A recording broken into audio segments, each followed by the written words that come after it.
Good day, fish tankers. What are these little black tufts on the leaf of this Anubias plant? It's Black Beard Algae, of course. Now you have to control the nutrient levels, the CO2 and the lights in order to combat that, but this guy is not going to eat it. He'll do a decent job of eating other algae, but he won't touch the Black Beard Algae, Wolvus bristlenose pleco. And the nerite snail is great for some foam algae and green spot algae, but he too is not interested in the Black Beard Algae, and neither is the little Otto here, one of my favorite algae eaters. He's also not going to do much to it, but this fellow here, the Siamese Algae Eater, will definitely make short work of a Black Beard Algae. Now, they're great fish for most community aquariums, they're hardy fish, but there are a few caveats.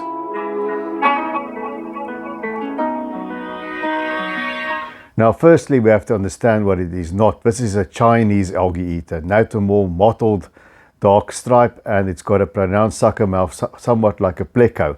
And you can also get them in a gold variety, but look at the shape and look at the sucker mouth. They become very aggressive and they are horrible community fish. Avoid the Chinese algae eater at all costs.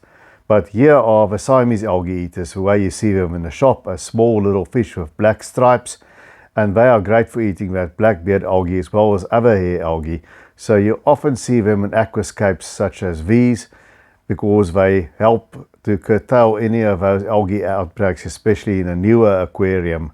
And there you see them in a Dutch style scape. And it's fine because they start off small, but that's not a permanent home for them because they grow.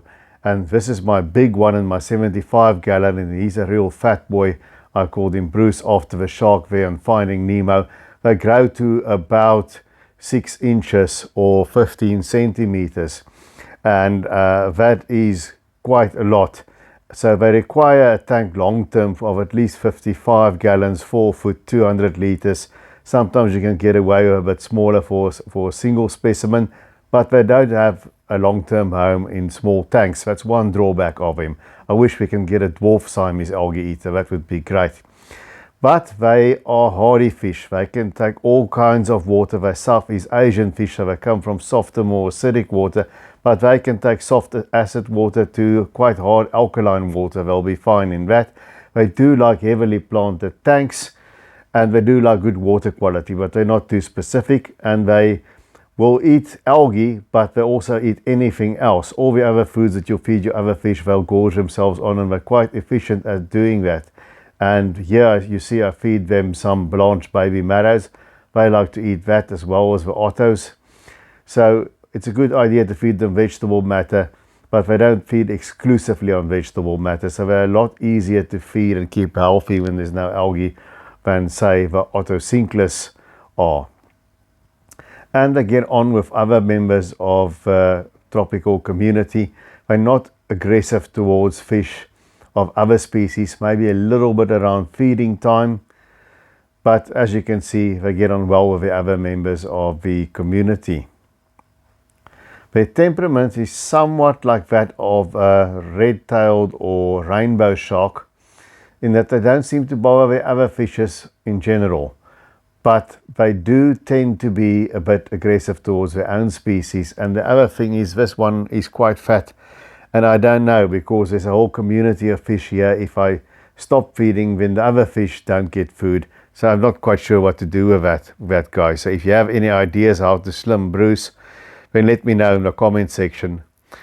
But he's very happy in the tank here. In among all the plants and the other fish, he just keeps eating with whatever he can find, and there's not a hint of Black Beard Algae over here. Guys, if you can take a moment, please smash that like button. It helps to get the content out there. And please remember to share among your fishy groups.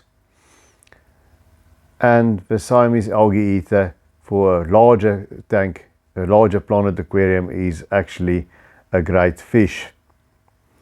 And you can see here, he's really enjoying going in and out of the crevices. He's underneath those rocks and all around. Guys, please also share among your fishy groups. I will greatly appreciate that. And another thing about them, another con is they are can be aggressive towards each other. As you can see, these two are sort of pecking orders. So in nature, they occur in big groups. In an aquarium, it's more problematic, but I would say keep at least 3 of them or more. But you know, they're big fish, and I have found that a single specimen works quite well. It's not like other shoaling fish where if you have a single specimen, they'll just hide away. They have groups that they don't really shoal tightly.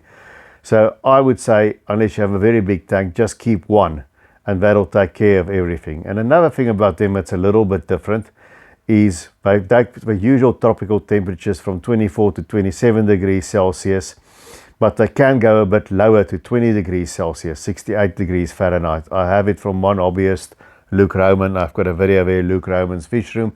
He says if you keep them in cooler water, 20 degrees to 22 degrees, then they eat a lot more algae. Well, I don't know about that, but that's one thing to contend with.